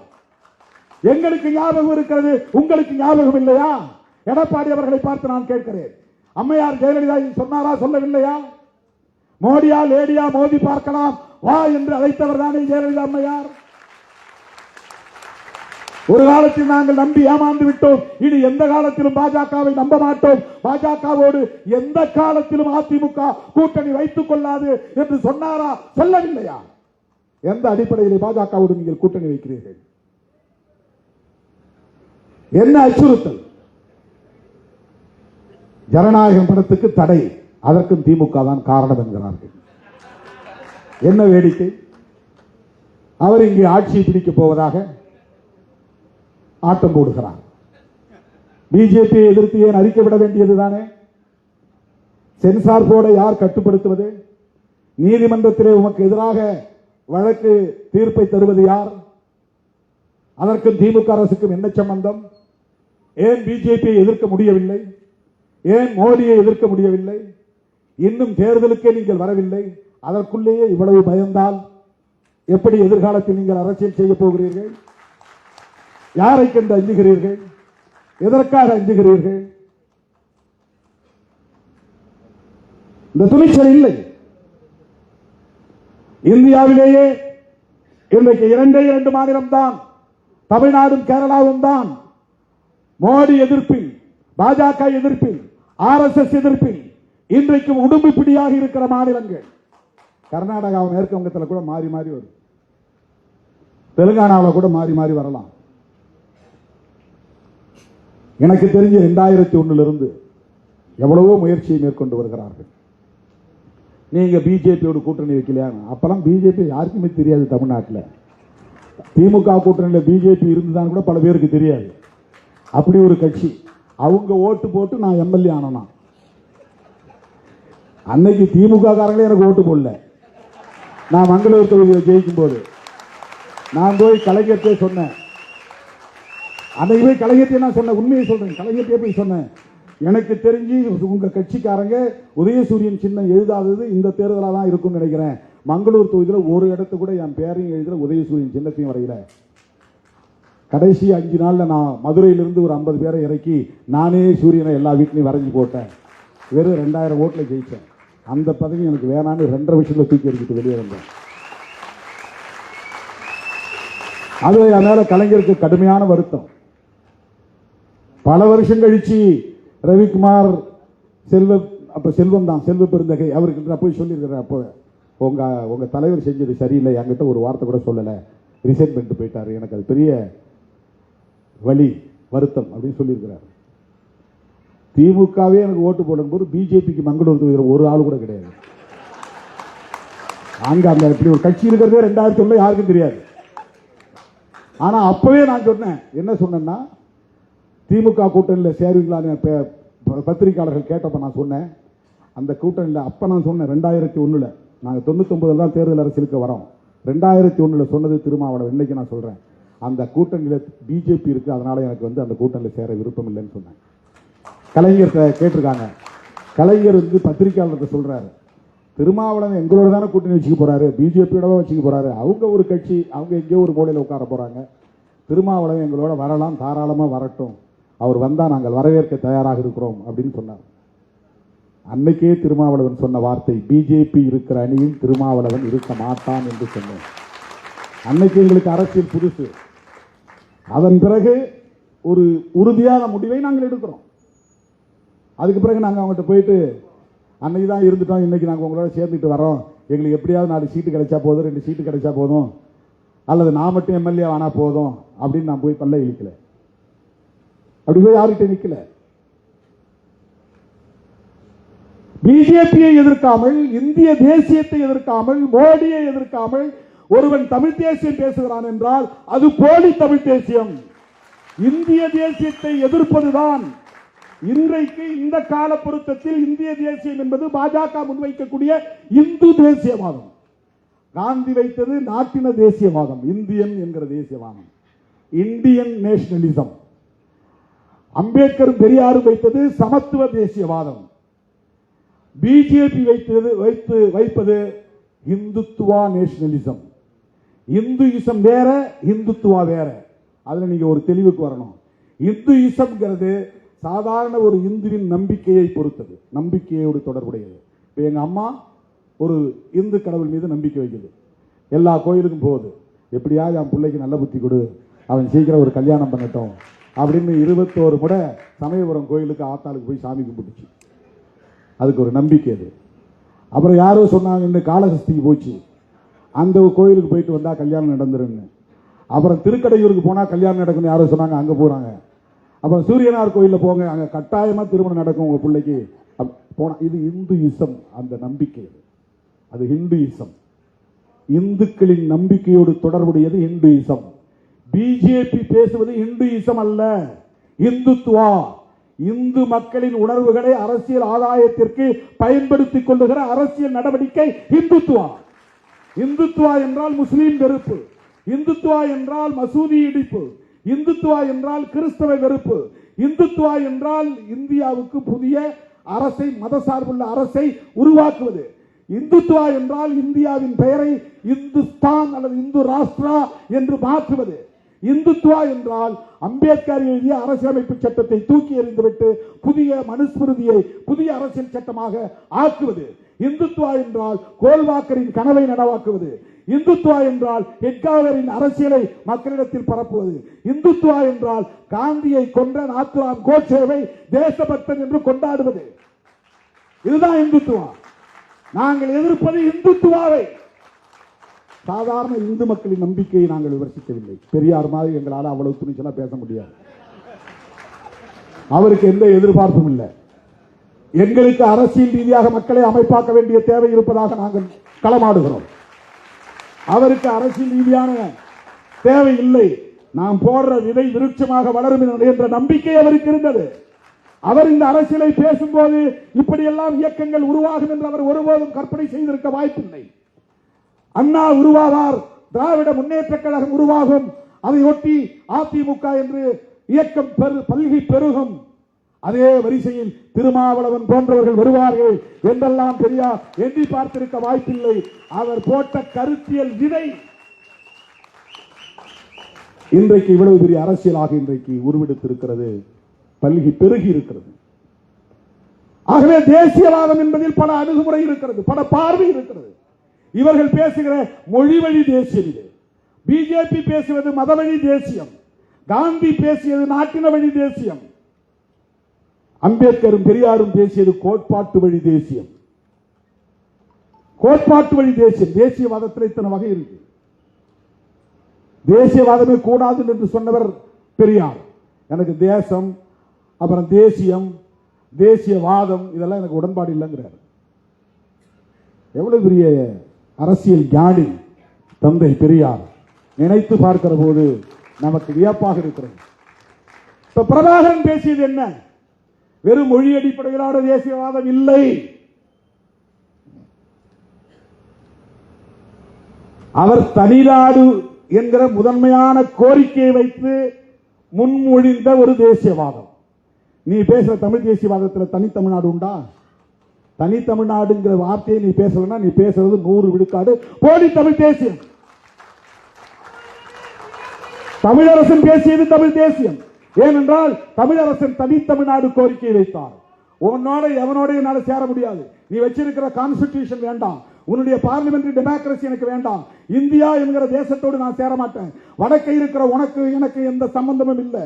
உன் அரசியல் வேறு, என் அரசியல் வேறு. உன் பாரம்பரியம் வேறு, என் பாரம்பரியம் வேறு. என்னுடைய வரலாறு வேறு, உன் வரலாறு வேறு. எனக்கு இருக்கிற பின்னணி வேறு, உனக்கு இருக்கிற பின்னணி வேறு.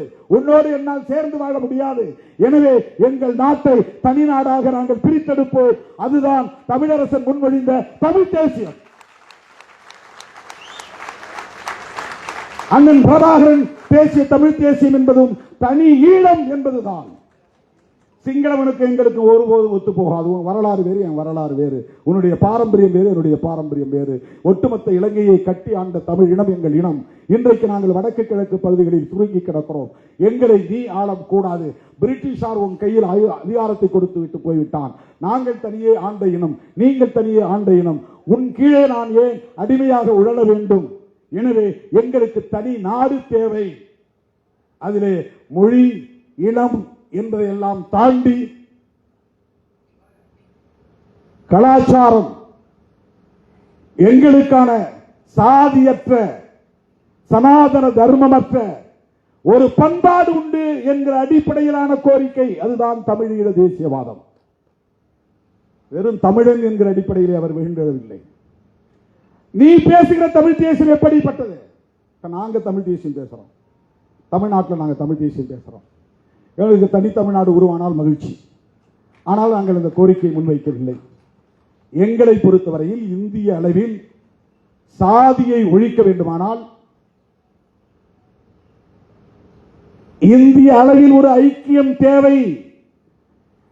ராம்தாஸ் அத்வாலே என்ன மொழி, அது எங்களுக்கு தேவையில்லை. மாயாவதி என்ன மொழி, என்ன உணவு, என்ன உடை, என்ன கலாச்சாரம், அது எங்களுக்கு பிரச்சனை இல்லை. ஆனால் மாயாவதி அம்மையாரோடும் ராம்தாஸ் அத்வாலேயோடவும் இன்னும் இதர பிற்படுத்தப்பட்ட சமூக தலைவர்கள் லல்லு பிரசாத் யாதவ் போன்றவர்களோடும் நாங்கள் ஒரு ஐக்கியம் கட்ட விரும்புவது இந்த மண்ணில் சாதியை ஒழித்த, சனாதனத்தை ஒழித்த ஒரு சமத்துவத்தை கட்டமைக்க வேண்டும் என்பதாகத்தான். அதே வேளையில் எங்களுக்கான மொழி உரிமைகளையும், இடம் சார்ந்த கலாச்சாரம் சார்ந்த உரிமைகளையும் நாங்கள் ஒருபோதும் இழக்க மாட்டோம். அரசமைப்பு சட்டம் தருகிற அந்த சட்டப்பூர்வமான உரிமைகளை பாதுகாப்பதற்கு, மொழி இன அடிப்படையிலான உரிமைகளை வென்றெடுப்பதற்கு நாங்கள் இந்திய அரசமைப்பு சட்டத்தை ஏற்றுக்கொள்கிறோம். இந்திய அரசமைப்பு சட்டத்திற்கு உட்பட்டு சாதியை ஒழிப்பதற்கான ஐக்கியத்தை கட்டமைக்க வேண்டும் என்கிற தேவையை உணர்ந்து மொழி இன உரிமைகளை முன்வைக்கிறோம். இந்தியை திணிக்காது. அது வெறும் இந்தி என்பதற்காக அல்ல, இந்தியின் மூலம் அவன் கலாச்சாரம் இங்கே திணிக்கப்படுகிறது. இதுதான் பெரியார் பார்வை, இதுதான் சிறுத்தைகளின் பார்வை. சனாதன தர்மத்தை நாங்கள் எதிர்ப்பதற்கு காரணம் வர்ணாசிரமத்தை அது முன்மொழிகிறது. அதுதான் காரணம். வெறும் இந்துயிசம் என்கிற நம்பிக்கையை எதிர்ப்பதல்ல. சனாதன தர்மம் பிறப்பால் உயர்ந்தவன் தாழ்ந்தவன் உண்டு என்கிறது. பார்ப்பனன் மட்டுமே உயர்ந்தவன், மற்ற அத்தனை பேரும் அவனுக்கு கீழே என்று அவர்களை இழிவுபடுத்துகிற ஒரு தர்மம் தான் வர்ணாசிரம தர்மம். அந்த வர்ணாசிரம தர்மம் ஒழிக்கப்பெற வேண்டும். இதுதான் அரசியல் சார்ந்த ஒரு தேசியவாதம். ஆனால் இவர்கள் வெறும் மொழி அடிப்படையில் தங்களை அடையாளப்படுத்திக் கொண்டு பார்ப்பனர்களின் செயல் திட்டத்தை நடைமுறைப்படுத்துவதற்காக பெரியார் என்கிற பிம்பத்தின் மீது கை வைக்கிறார்கள். எலி குஞ்சு மோதி இமயம் சரியாது.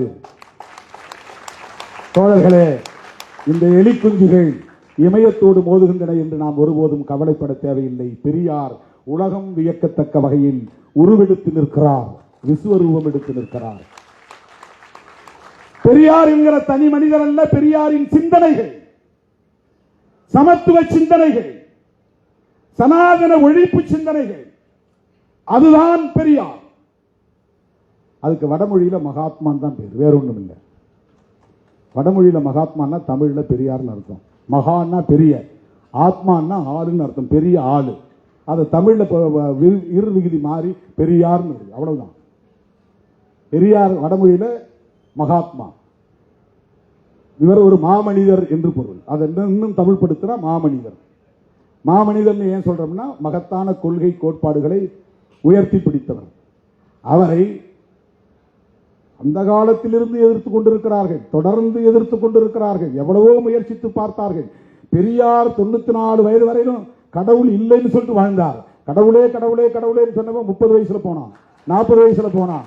கோயில் குளமெல்லாம் அலைந்தவன் பாதியிலே திடீர்னு நெஞ்சு வலிக்கு குப்புறப்படுத்தி சேர்த்து போனான். ஆனா கடவுள் இல்லைடா இல்லைடா இல்லைடான்னு ஊர் புறா சொன்னவர் 94 வயது வரல இருந்தார். 94 வயது வரல இருந்தார். அந்த நிமிஷம் வரையிலும் சாதி ஒழிப்பில் அவர் உறுதியாக இருந்தார். இப்போது சொல்லுங்கள், நம் தலைவர் யார்? அந்த பிம்பத்தை அசைக்க நினைப்பவர்கள் யார்? சிறுத்தைகளின் எதிரிகள்.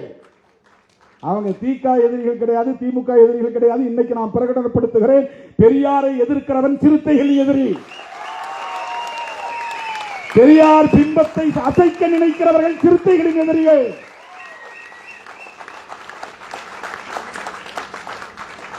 நான் மேடைக்காக பேசல, மேடைக்காக பேசவில்லை தோழர்களே. சிறுத்தைகள் பேசுகிற தமிழ் தேசியம் அரசமைப்பு சட்டத்திற்கு உட்பட்ட மொழி இன நலன்கள் சார்ந்த தமிழ் தேசியம். ஆனால் நீங்கள் நாடாளுமன்ற ஜனநாயகத்தை ஏற்றுக்கொள்கிறீர்கள், தேர்தலில் நிற்கிறீர்கள், ஓட்டு நாங்கள் அதிகமாக வாங்கியிருக்கிறோம் பெருமை பீற்றிக் கொள்கிறீர்கள். அரசமைப்பு சட்டத்தை ஏற்றுக்கிட்ட பிறகு தேர்தலில் நிற்கிற சூழலில் நீங்கள் பேசுவது தெலுங்கு எதிர்ப்பாகவும் கன்னட எதிர்ப்பாகவும் இருக்கிறது. இது எப்படி தமிழ் தேசியமாக இருக்க முடியும்? கன்னடம் நாங்கள் டெல்லியில் உட்கார்ந்து இருக்கிறார், நாட்டை ஆளக்கூடியவர்கள், இந்தியை திணிக்கக்கூடியவர்கள், சமஸ்கிருத மயத்தை நடைமுறைப்படுத்துகிறவர்கள், அம்பானி அதானியிடம் நாட்டை விற்பனை செய்து கொண்டிருப்பவர்கள். இந்திரா காந்தி காலத்தில் இந்திரா காந்தியோடு நமக்கு பல முரண்பாடுகள் இருக்கலாம். தனியார் வங்கிகளை எல்லாம் தேசியமயமாக்கினாங்க. பல துறைகளை, தனியார் துறைகளை எடுத்து அரசுடைமையாக்கி பொதுத்துறைகளா மாத்தினாங்க. ஆனா இவர்கள் பொதுத்துறைகளை எல்லாம் தனியார் ஒப்படைக்கிறாங்க. தனியார் மயப்படுத்துதல். காங்கிரஸ் ஆட்சி காலத்தில் தேசியமயமாக்குதல் நடந்தது, நேஷனலைசேஷன். எல்லாத்தையும் நேஷனலைசேஷன் பண்றதுதான் நேஷனலிசத்தில் ரொம்ப முக்கியமான ஒரு பங்கு. ஆனா இவர்கள் எல்லாத்தையும் பிரைவேட்டைசேஷன் பண்றாங்க, தனியார் மயப்படுத்துறாங்க. அதுவும் அவங்களுடைய பினாமிகள்கிட்ட ஒப்படைக்கிறாங்க. அதானி அம்பானி தான் ரெண்டே பேர்கிட்ட ஒட்டுமொத்த இந்தியாவை விற்றுக் கொண்டிருக்கிறார்கள். இது எப்படி உண்மையான ஒரு இந்திய தேசியமாக இருக்க முடியும்? இந்துக்களையும் ஏமாற்றுகிறார்கள். ஒரு குறிப்பிட்ட காலவரையில் திமுகவை எதிர்க்கிற காரணத்தினால், திராவிட அரசியலை பலவீனப்படுத்துவதற்கு இந்த கும்பல் பயன்படும் என்று கருதுகிற காரணத்தினால் அவர்கள் இதை ஊக்கப்படுத்துகிறார்கள். ஆனால் திமுக ஒரு வேளை பலவீனப்பட்டு போனால், திராவிடர் கழகம் ஒரு வேளை பலவீனப்பட்டு போனால், அதன் பிறகு அவர்கள் அழிக்க துணிவது தமிழ் தேசியம் பேசுகிற சக்திகளை தான் அழிப்பார்கள். ஞாபகத்திலே வைத்துக் கொள்ளுங்கள். மொழி வழி தேசியத்தை எதிர்க்கிற மத வழி தேசியத்தை எதிர்க்க வேண்டும். அதுதான் தமிழ் தேசியம். இல்லை என்றால் தனித்தமிழ்நாடு கோரிக்கையை வைக்க வேண்டும். அதுதான் தமிழ் தேசியம். தங்களுடைய இந்துத்துவ தேசியத்திற்கு பிரபாகரன் அவர்களை துணைக்கு இழுக்கக்கூடாது, அவரை களங்கப்படுத்தக்கூடாது. அவர் பெரியாருக்கு எதிரானவர், திராவிடத்திற்கு எதிரானவர், திராவிட அரசியலுக்கு எதிரானவர் அல்லது திராவிட கட்சிகளுக்கு எதிரானவர் என்பதை போன்ற ஒரு திரிபுவாத அரசியலை இந்த மண்ணில் விதைப்பது மிகவும் ஆபத்தானது. அதை விடுதலை சிறுத்தைகள் வேடிக்கை பார்க்க மாட்டோம். எப்போதும் சொல்லுவது போல் சொல்லுகிறேன், தேர்தலில் நின்றாலும் நிற்காவிட்டாலும் நாங்கள் இந்த நிலைப்பாட்டில் எப்போதும் உறுதியாக இருப்போம். தேர்தலில் வென்றாலும் தோற்றாலும் நாங்கள் இந்த கருத்தியல் நிலைப்பாட்டில் எப்போதும் உறுதியாக இருப்போம். ஆகவே எந்த கடப்பாறையை கொண்டு வந்து திராவிட அடையாளமாக, சமத்துவ அடையாளமாக, திராவிடம் என்றால் சமத்துவம், திராவிடம் என்றால் சமூக நீதி, திராவிடம் என்றால் பார்ப்பனிய எதிர்ப்பு, திராவிடம் என்றால் ஆரிய எதிர்ப்பு, திராவிடம் என்றால் சனாதன எதிர்ப்பு, திராவிடம் என்றால் சகோதரத்துவம், திராவிடம் என்றால் அம்பேத்கரியம், திராவிடம் என்றால் பெரியாரியம். அதை அசைக்க யார் வந்தாலும், எந்த கடப்பாறையை தூக்கி கொண்டு வந்தாலும் சிறுத்தைகள் எதிர்கொள்வோம், களமாடுவோம் என்பதை சொல்லி இந்த வாய்ப்புக்கு நன்றி கூறி முடிக்கிறேன். நன்றி, வணக்கம்.